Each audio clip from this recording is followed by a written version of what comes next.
Sophisticated software. Advanced hardware.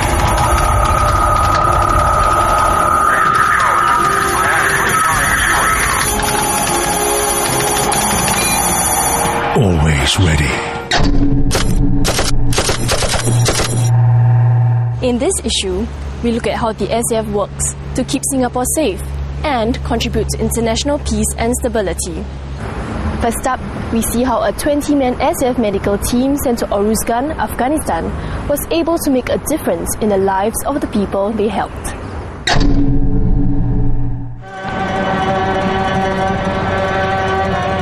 This is Camp Holland, a Dutch military base in Oruzgan, Afghanistan, where a medical detachment from the SAF was sent to support the UN-sanctioned, NATO-led International Security Assistance Force.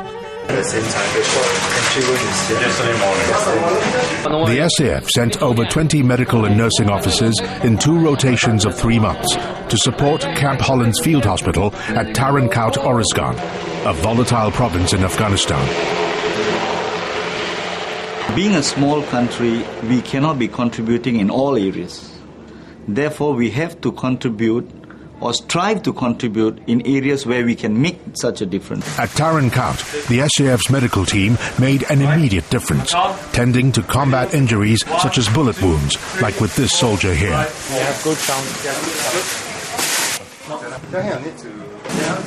The Dutch and Singaporeans work with seamless cooperation, taking the opportunity to learn from each other. This is quite near the DJ. Okay. Some standard operating procedures used by the SAF were useful, and the Dutch adopted them.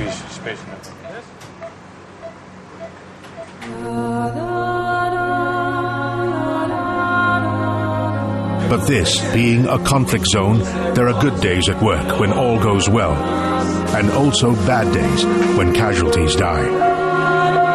There is a sense of emotional attachment to the patient when you're trying to treat him. And when he dies, you feel a very strong sense of loss. I even saw a 4-month-old baby girl die in front of me. She took her last breath, and that was very sad. I could not sleep for 2 weeks after that incident because it reminds you of your children back home. What keeps their spirits up under the stressful conditions is the strong camaraderie. In the videos recorded by a member of the SAF medical team, there is clearly high morale among the soldiers.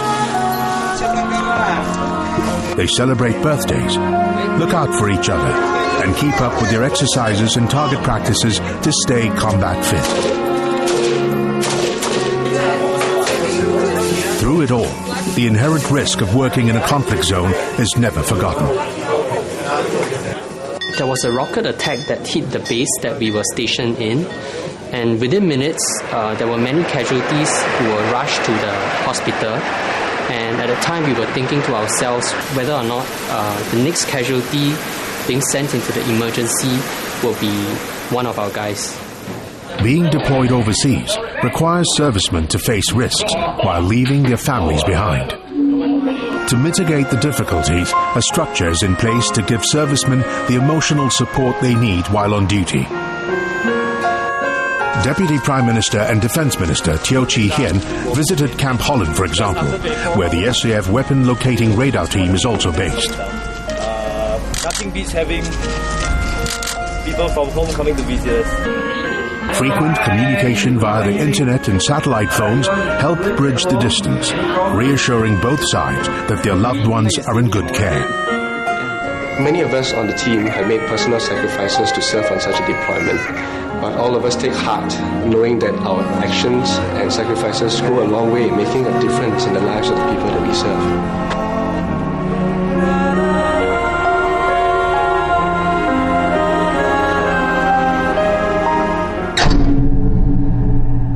Let's join Sharina now as we take a quick look at some of the events that happened recently. Thank you, Cayenne. We'll first visit the Peace Triton Training Detachment in San Diego for a look at the integration training of the RSN's naval helicopters and frigates. We then witness the inauguration of the new Air Force Training Command and welcome the Army's new chief.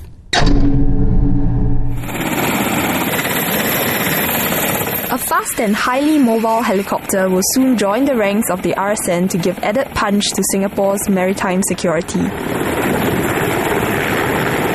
I'm standing on board RSS Stalwart, one of the Navy's 6 frigates. RSS Stalwart is currently within 200 kilometers away from San Diego, undergoing integration training with our Navy's newly acquired naval helicopters. With its high mobility and longer reach, this integration will allow the frigates to undertake a wider spectrum of operations. The fact that you can put a ship and an aircraft together and sort of multiply the capabilities of both by operating them together as one system is a major leap forward in capability for the SAF. Minister for Education and Second Minister for Defence, Dr. Ng Eng Hen, officiated at the inauguration of the RSAF's Air Force Training Command, or AFTC.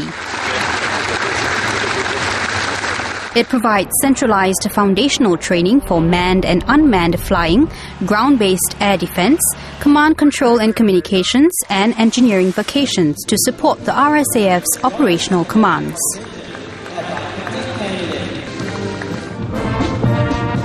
The SAF saw a renewal of its top leadership recently. Brigadier General Chan Chun Sing, who was Chief of Staff Joint Staff, assumed the appointment of Chief of Army on 26 March. He took over from Major General Neo Kian Hong in a change of command parade held at Pasir Laba camp. Major General Neo Kian Hong will assume the appointment of Chief of Defence Force on 1st April.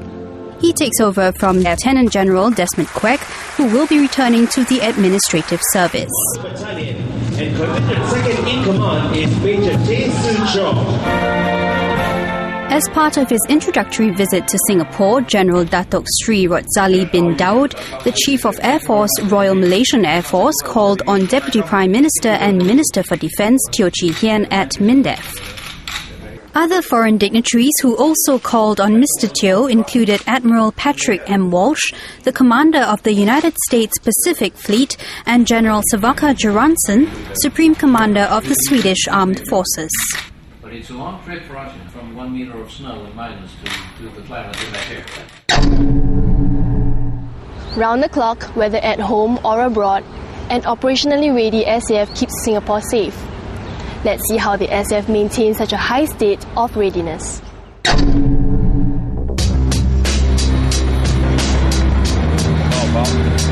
Concentration is written on their faces. Their minds focused on the mission.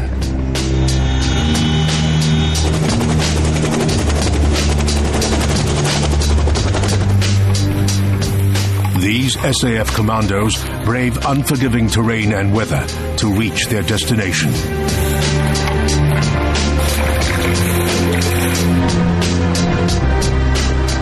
Once there, they pinpoint their enemy and call in fire.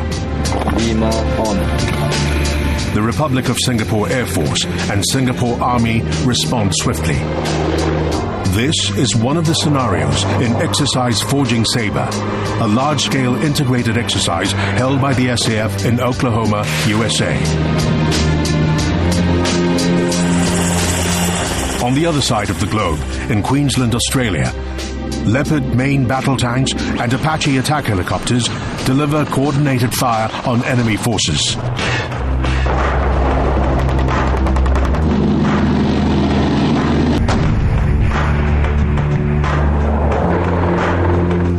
These large-scale and complex exercises validate the SAF's capabilities and ensure that it's kept in a high state of operational readiness.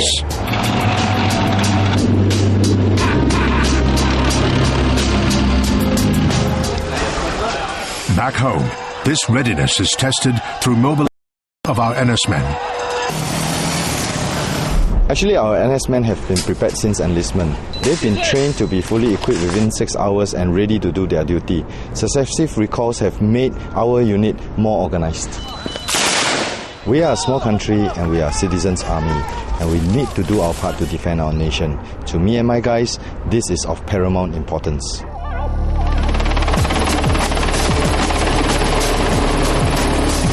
homeland security exercises are regularly conducted to sharpen our responses to peacetime contingencies. This is the newly set up Special Operations Task Force. It pulls together special operations elements from the three services to deal with a wide spectrum of threats.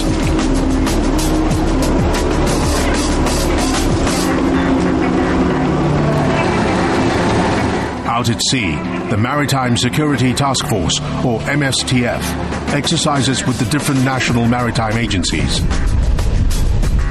Their objective is to better protect our waters and sea lines of communications.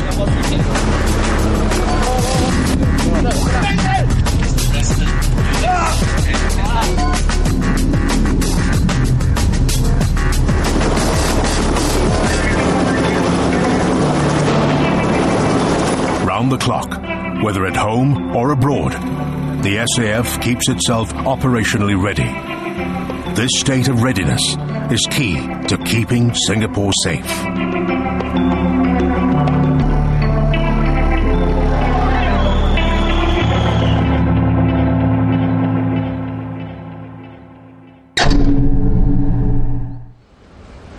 In today's network-centric warfare, the key to victory is information.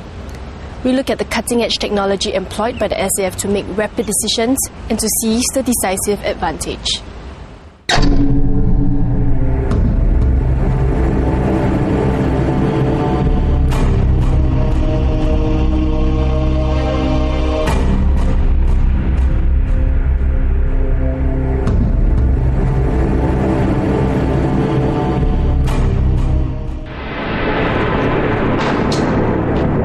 Line of sight, complex computers the size of a mobile phone tell these troopers everything they need to know, and more.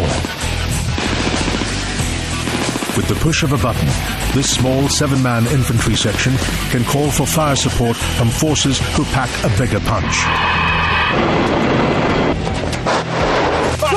The principle behind the ACMS is synergy, with every component talking to every other component in the battlefield.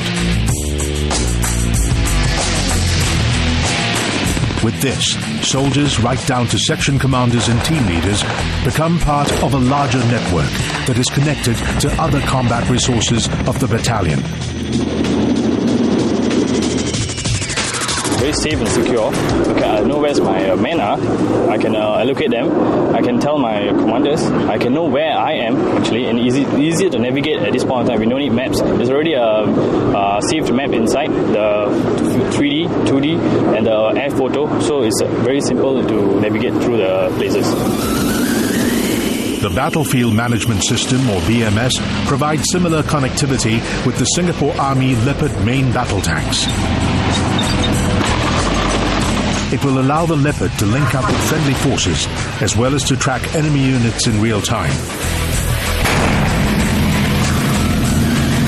The BMS is developed locally, and it's a system developed by our Defence Science Technology Agency as well as our local defence industry. So for the BMS in Leopard itself, it's definitely going to help us in improving our sense making and allowing us to have the information much faster, and also allowing the ground commanders to make the decision faster and employ the forces much effectively.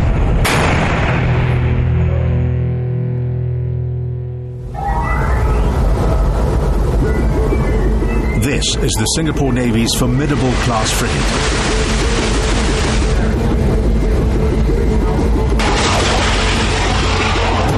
Its stealthy design makes it virtually undetectable by enemy radar and sonar.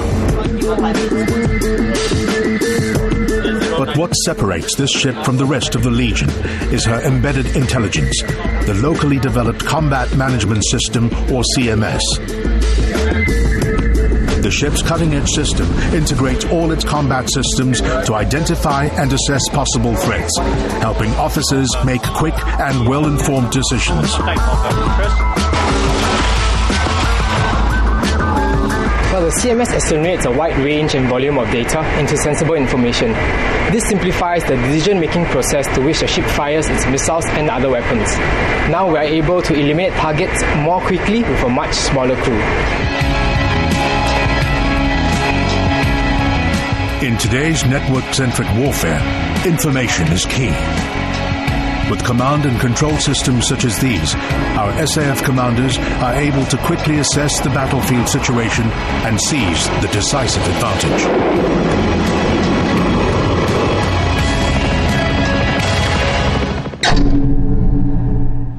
That's the end of this issue of Defence Watch. If you would like to have your unit featured in our program, or if you have something special to share with our audience, drop us a mail at defencewatch@starnet.gov.sg. You can also log on to youtube.com/cyberpioneertv for more videos, or go to mindev.gov.sg for the latest news. Thanks for watching. See you next month.